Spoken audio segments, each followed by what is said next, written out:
This message today is not about castigating anyone, but this message today is for each of us who, number one, might have made some mistakes in life and is stuck because of the mistake they made. Number two, somebody who might have said no to something, maybe a marriage proposal, maybe a job offer, maybe family request, maybe friendship, maybe something that you said no to, and is causing pain in your heart and is making you to feel low, making you to think twice, should I go and say yes again? This video is for you. Maybe you're somebody who, as we are speaking, you unfriended somebody. There's a friend that you just blocked. There's a friend that you just deleted. There's somebody that you have removed from your life. Maybe you're someone who is feeling very sad. Your life is just like a mirage. It's not giving you what you're looking for, but you can see it's reflecting something. You can see the future, but the future is not coming. You can see something promising, but it's not coming. You can see I'm going to have something, but it doesn't come. Phonics, thank you so much for the flowers and gifts. This video is for you. Stay there. We're going to talk. Let me tell you something. If you're that person who's feeling you are absent, you're feeling that you missed it, you're feeling that if I would have just made that one step, I would have been here. If I would have just been silent and joined college, today I would be different. If I would have just listened to that person and I gave my life to Christ, maybe I would be different. If I would have not just done and accepted to get married, maybe I would have been different. If at all I would have not traveled, or if at all I did travel, are you feeling absent? That your absence has made you become the person that you can see right now? Stay put, because this video is for you. So just keep quiet and listen. I want to give you some few seconds to think about your life. Just stay cool, stay put, and think about your life. Stay put and give yourself some few seconds. Are you with me? Think about that one thing that is keeping you stuck. Is it a mistake? Is there any mistake you did in the past that is keeping you stuck? That is making you feel like you don't belong to a certain group? Maybe you got married early before your time. Maybe you aborted, not one kid, 2 or 3. Maybe you made a relationship somewhere, you damaged or destroyed someone else's marriage. Maybe you are dating someone's husband as we speak, or you are dating someone's wife as we speak. Maybe you are stealing something even from where you're working, and you're doing it as we speak. You still do it in secret. Maybe there was an opportunity for you to go to school. School fees was there. Your parents paid. And instead of bringing back a certificate from school, you brought a child. Maybe there was an opportunity for you to change your life, to start a particular business with your friends, and you never saw how important that business was, and you left that opportunity, and your friends went ahead and started the business, and right now as we speak, your friends are very far. Your friends seems like have gone far away from your reach, and right now you are feeling very bad because you made a mistake in your life. I'll tell you something. Your life is the same, not because of the mistake you made, but because of your mind. Because of your mind staying stuck within the mistake that you made. And I will remind you this.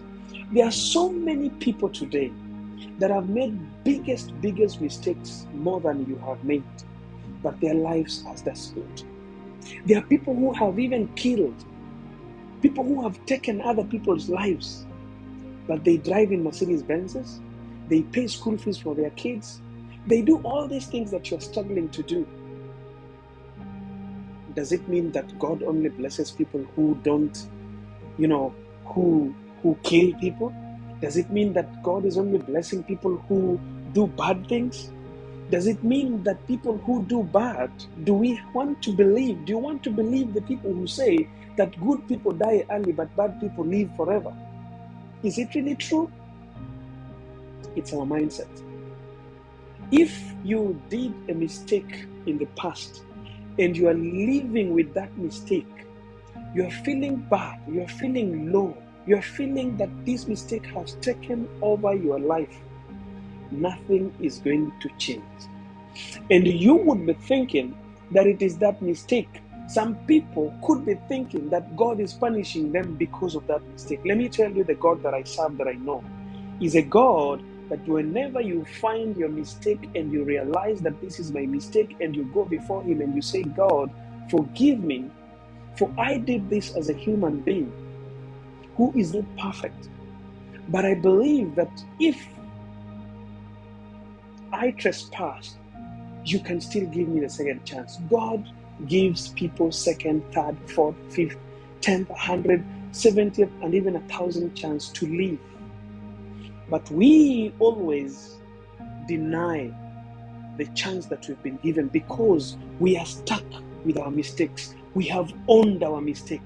But the reason why I'm the way you see me, my parents paid for me school fees, but unfortunately, I got pregnant and I could not continue with my studies. That's why I suffer today. You are living with the mistake in you.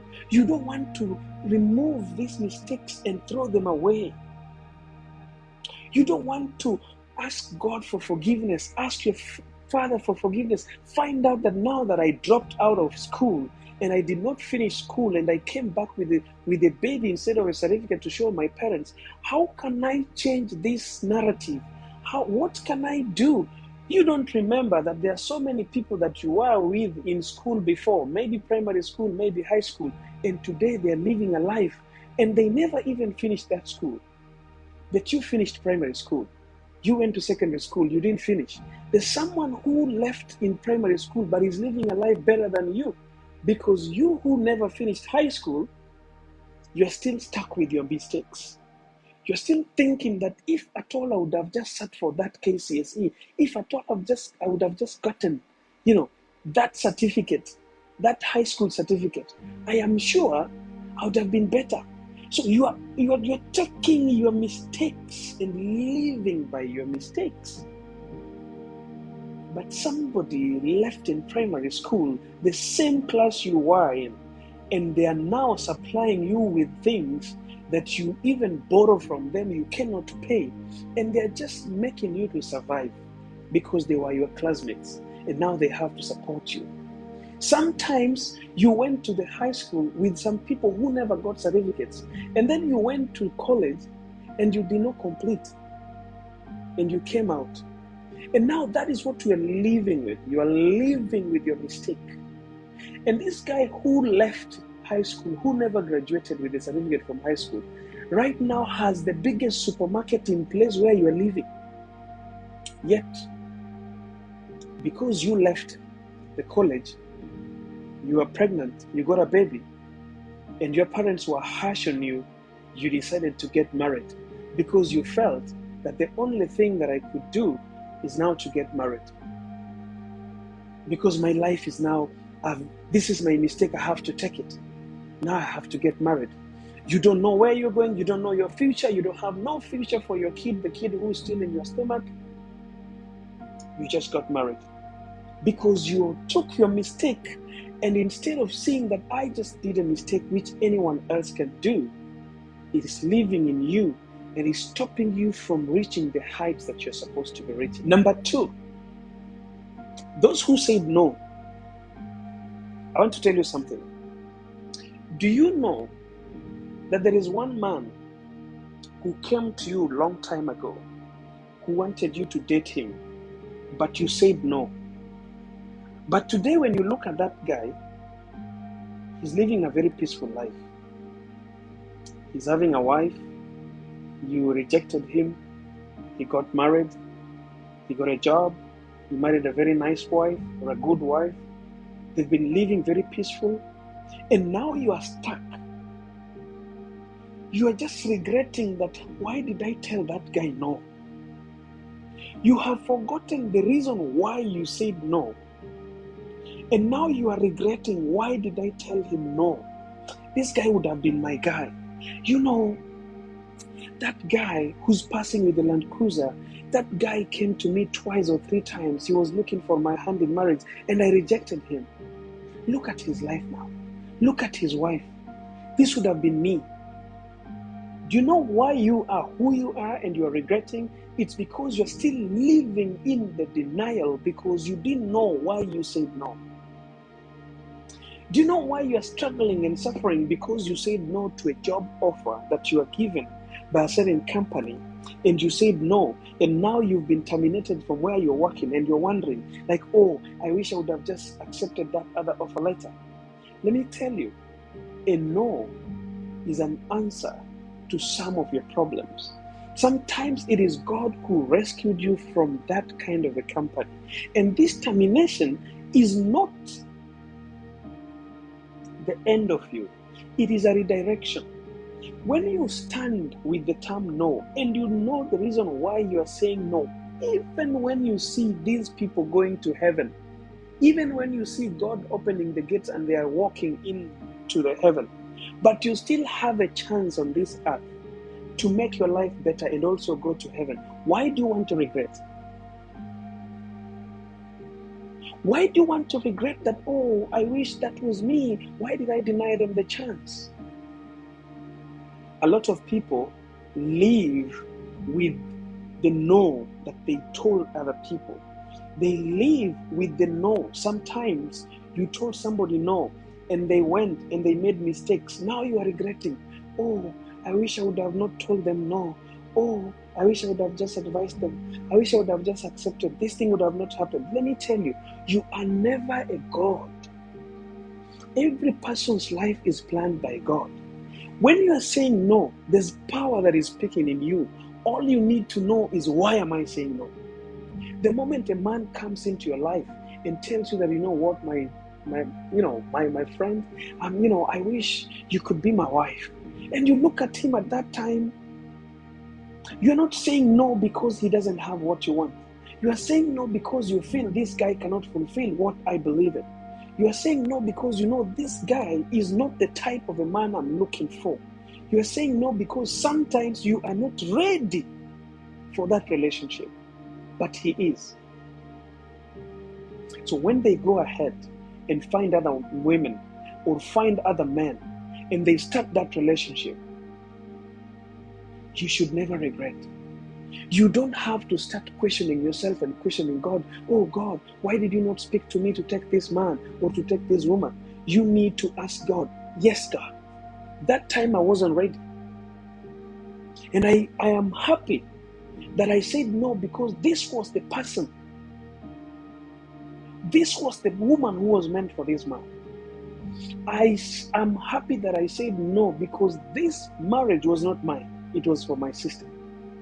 I am happy that I said no because this job opportunity was not mine. It was for my brother. I am happy that I said no because I was not the one who was supposed to build this house.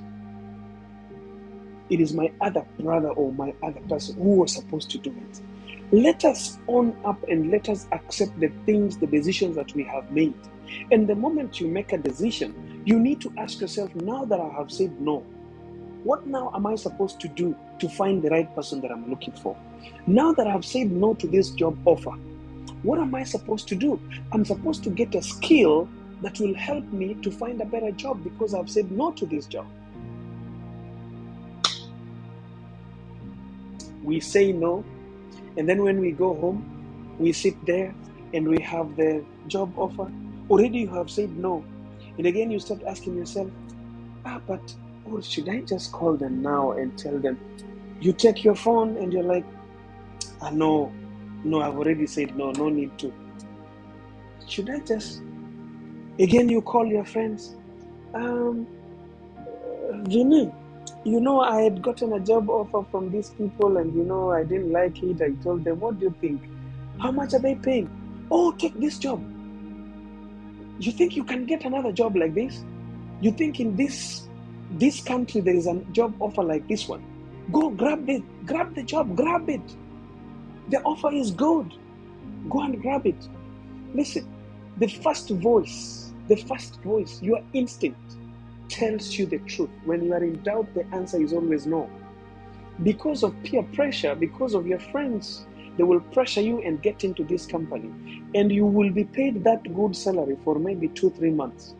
The 4th month, you will be regretting, why did I say yes again? I had already told these people no. Why did I again accept this job? I had already told that man no. Why did I again accept to marry him? This guy now is treating me as a trash. This woman is treating me as a trash.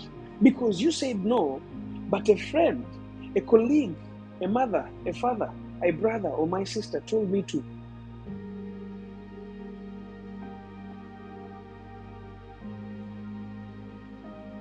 It is okay to make mistakes. It is okay to say no. Never feel shaken, never feel tired, never feel ashamed of telling people no. Even when somebody drives a Mercedes Benz and they park near you and they tell you like, oh, hi, I'm Mary. I'm the CEO of blah, blah, blah, blah. And I saw you walking. Can you hop into my car? I can drop you where you're going. My brother, tell them thank you. I'm comfortable. And I know that I will reach where I'm going. Hi, how are you? My brother is John.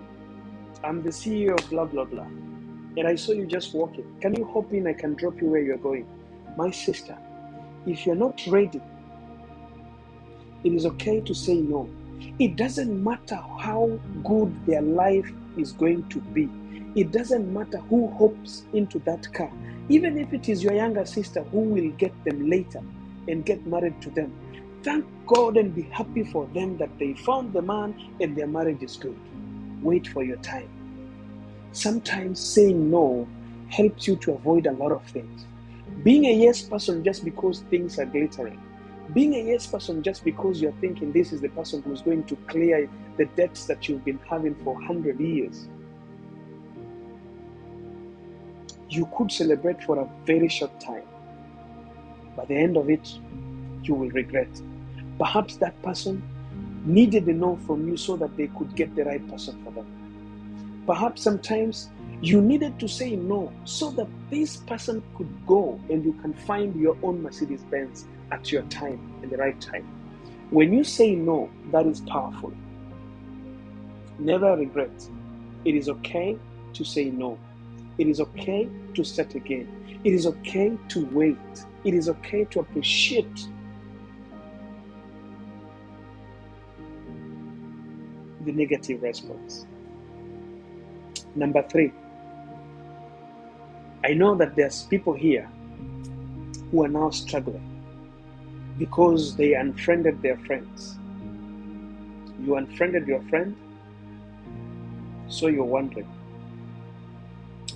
can I unblock them?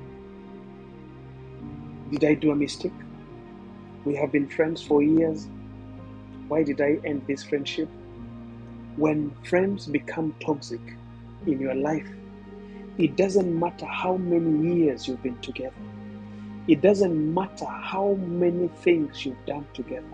But when friends become toxic in our lives, it is okay to end that friendship. It is okay to take a break. It is okay to just be away from their lives. It is okay to take time alone and adjust and refresh yourself. It is okay to question yourself, am I okay and better without them in my life? Sometimes we have friends in our lives that we always think without them we cannot live. There are people that have been in your life as friends for so many years, and you have been so comfortable with them that they can do anything. They borrow money from you and they don't pay. They can come to your house and take your property and use it without a request just because they have been in your life. They can take their cows and graze in your land and destroy your maize, but you can't say nothing because these have been your neighbors and they've been your friends. They can borrow your car, use it, cause an accident, bring it back, and tell you just, I'm sorry, just because they are your friends. It reaches a point that friendship sometimes needs to take a break. It is okay to unfriend people. It is okay to say no to toxic relationships. It is okay to tell your friends to pack and wait for you to readjust with yourself, to question yourself, to realize, to find out whether, is it true? Am I right? Am I doing the right thing? It is not wrong to do that. It is 100% okay to readjust and find yourself. Don't die. Don't lose. Don't destroy. Don't tire because friendship has tied you. It is okay to block, to delete, and also later on pick those numbers again and put them back into your contact. It doesn't make you less. Sometimes, there are people who don't want to block their friends because they are feeling that now, why should I block them and then I will unblock them? It is okay sometimes to block them. Block them, then unblock them later. Block them to find yourself, to heal, to get the things that you want. Once you find and you please yourself, unblock them. Once people become toxic, the first person in your life is always you. Nothing should ever happen to you. It is better to lose your friends. It is better to lose a marriage. It is better to lose all your family members. But it is not better and it's not okay to lose yourself. Do not allow any kind of relationship to make you lose yourself. It doesn't matter who they are. It doesn't matter what they are doing in your life. Your mental health is much more important than the blood relation. Your mental health is much more important than the friendship. Even if it means you are going to lose the Amanda, thank you for the gifts. Even if it means you're going to lose that pickup drop up that they always do for you, even if it means you're going to lose the food that they're offering to you, even if it means you're going to lose the home where you are living, just because the friends are being toxic in your life, lose and go and start from scratch. It is better not to stay in a big apartment and stay in a small single room where you are peaceful with yourself. It is okay to lose the pleasure of being driven in a Mercedes Benz and start paying a bus ticket. It is okay not to get the comfort of being driven in that small saloon car and start riding your own bicycle.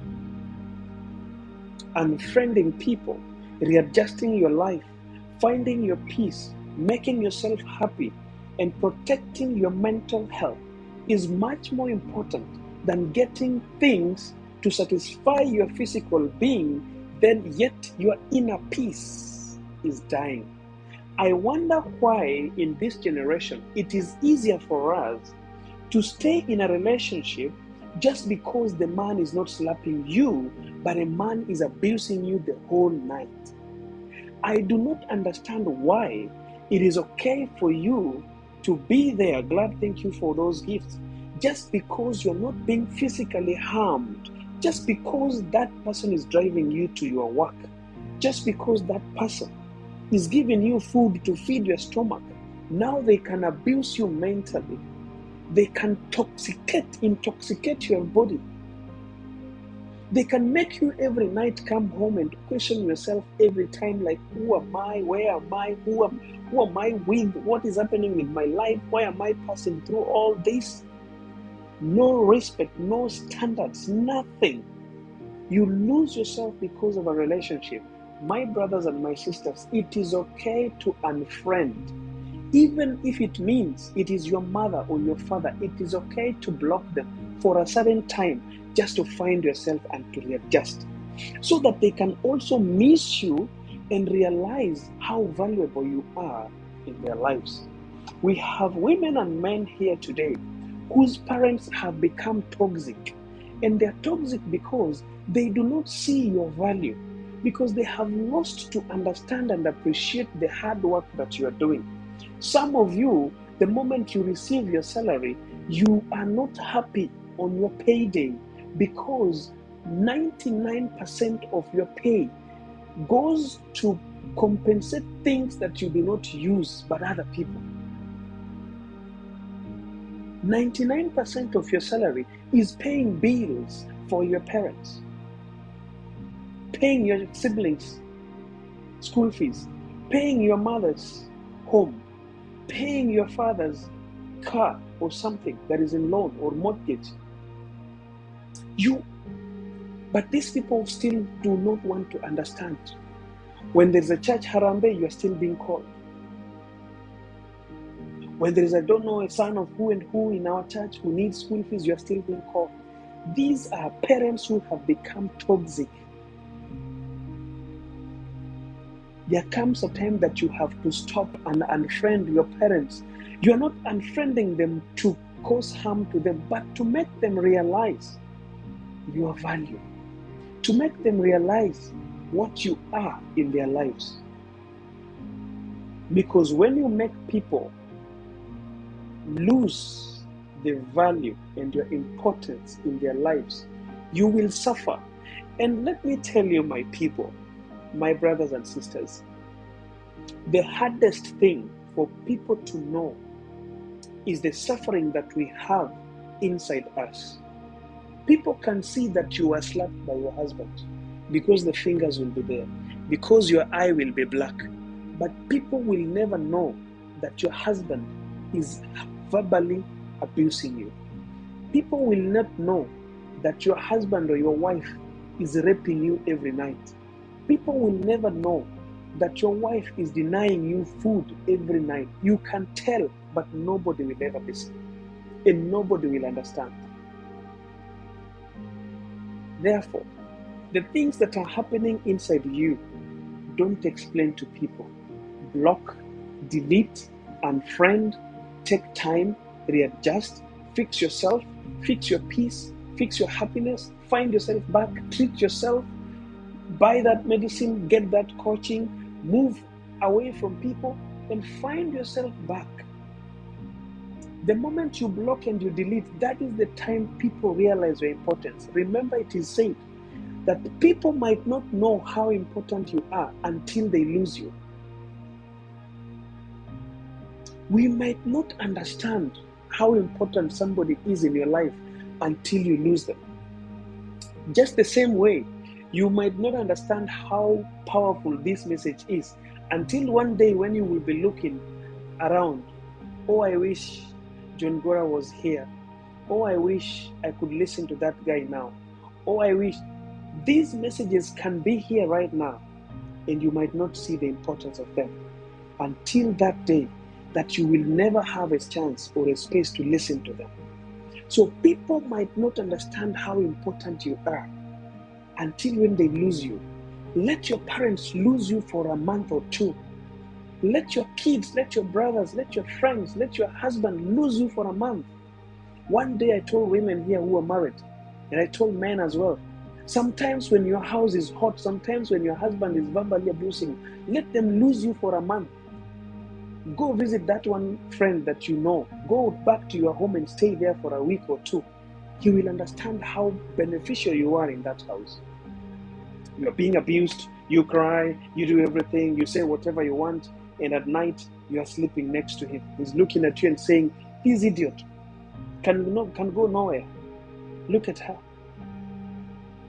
People will only understand how important you are when they lose you. Number 4, are you feeling sad? Are you struggling with your life? Are things not just working? Are you struggling to make that goal work out? Are you trying everything and it's like it's only you who's not getting things right? Is it so hard for things to work in your life? And you're thinking that maybe I made a certain mistake. Every morning you wake up and you're sad. Your life is all about sadness. Your life is just like everything is not working. I'll tell you something. It is okay to be sad. And the reason why it is okay to be sad, when you become sad, you can appreciate happiness and you can work hard, extra hard, never to be sad again.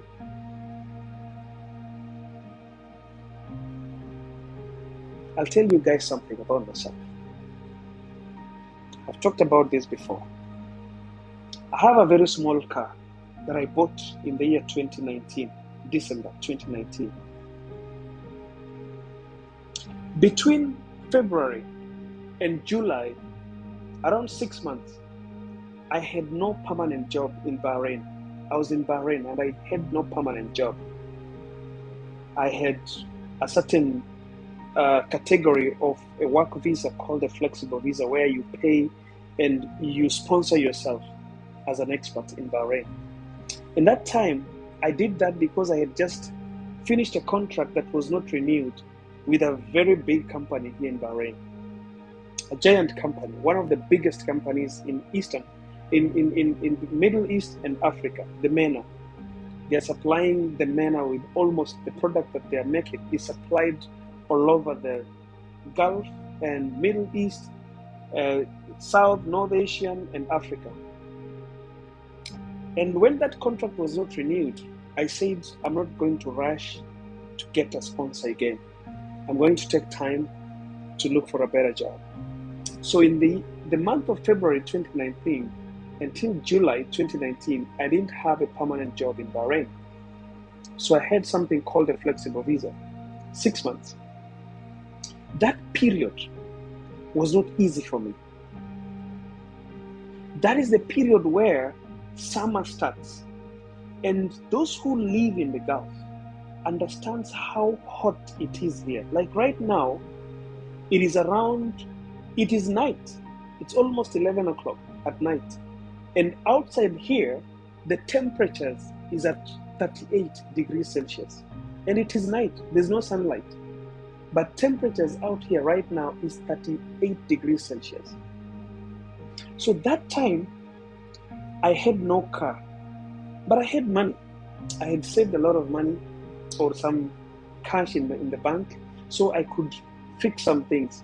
Little did I know that money that leaves don't come back. By the time it was reaching around June, I had no money. And I had to still, look for a job. I was getting offers and saying no, getting some offers and saying no, this is not the best job that I wanted. And life was hard. And I was a very sad man. That time, I had a lot of things, problem with my relationship, problems with everyone, wanting money, and people have known you as somebody who's helping, and everyone is asking for money just like they've been asking, and you don't have. And nobody wanted to know that I didn't have a job. Nobody wanted to know that I was not having a salary. So I was a very sad man. There's a time, those who live and stay in Bahrain, there was a time that I walked. In July, my second last interview, I went by a bus. There are buses here, public buses, red buses. So you punch a card and you take a bus and you travel. So I did my interview. I didn't like the place. The offer was good, the job was good, but I didn't like the atmosphere. Because for me, when I go to do an interview, I speak to a lot of people, the cleaner, the security guards. I want to know how they're feeling. And if I realize that the cleaner, the security guard is not happy, and there's a kind of happiness I'm talking about, even if you offer me the managerial job, I don't take it. So I didn't like the place. So while I was coming back, I just realized that my red bus card had nothing in it, and I had no single coin in me. And I was in a place, those who are in Bahrain, in a place called Sif area. And I was supposed to go back to a place called Gora or Gudebia, that environment. And it was July, and I had no single coin. I had to walk. My friends, I walked, those who know how Bahrain looks like, from city center to the central market. And I had to ask for water. I did not buy. I had to ask. And he looked at me the way all my dresses were full of water. You could think I was showering. And he gave me a bottle of water. And I just gurgled that water, and it was done. I was a very sad man that time. So when I landed the job that I wanted, I said that yes, I've learned the way to be sad. But I was not sad because I was doing the wrong thing. I was sad because I was looking for the best thing that I really wanted in my life. And the first thing that I did with the money that I had saved was to buy my first car. I never wanted to buy that car before I got the job because I had two options. If I not get the job that I wanted, I'll have to exit. So when I got that job, the first thing that I did, I bought a car. And that is the time that my sadness disappeared. So what am I trying to say? Sometimes you need to be sad. You need to know how to value happiness. These days, whatever makes me sad, I kick it like somebody kicking the last penalty. Those who watch football, the stadium is full. They are not against you. And you are the only man who's supposed to score that penalty. Do you know how you need to score that ball? You know how you need to shoot that ball? So that's how I shoot anything that brings sadness into my heart. If you try to bring sadness into my heart, I kick it as that person who kicks the last ball to score a penalty that is either giving you a trophy or taking you to the finals. I don't allow sadness to come to me because I have tasted it and I know the importance of being happy. So what am I trying to say, guys? If you are living your life today and you are sad, hold it there. It's not bad. Just remember and tell yourself it will pass. And once this sadness passes, I will never ever be sad in my life. I've never been sad again. Since 2019, August, I've never been sad. COVID passed, we were home, we were not working, but I was never sad. COVID came 2 years, we never worked.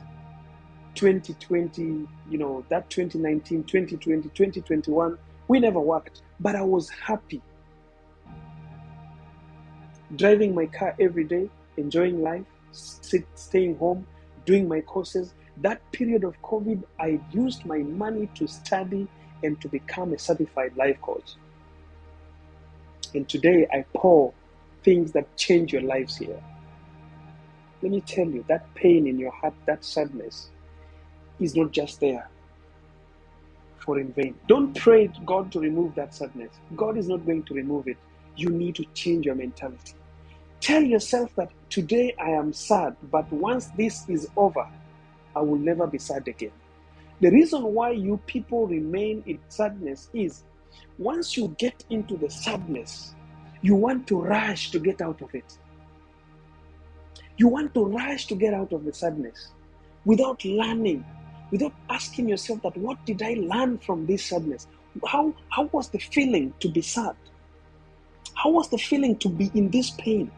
Why was this pain here? My pain taught me that, Gora, you need to buy your own car. If the company offers you the car, don't take it. Go buy your own car. And I went and I bought my own car and I drive it today. I, a person who walked kilometers in the Gulf. In Kenya you can walk. In Uganda you can walk. The weather is okay. I walked a distance, those who know Bahrain very well, from city center to Kudebia, July, in the middle of sunlight, 2 p.m. in the afternoon.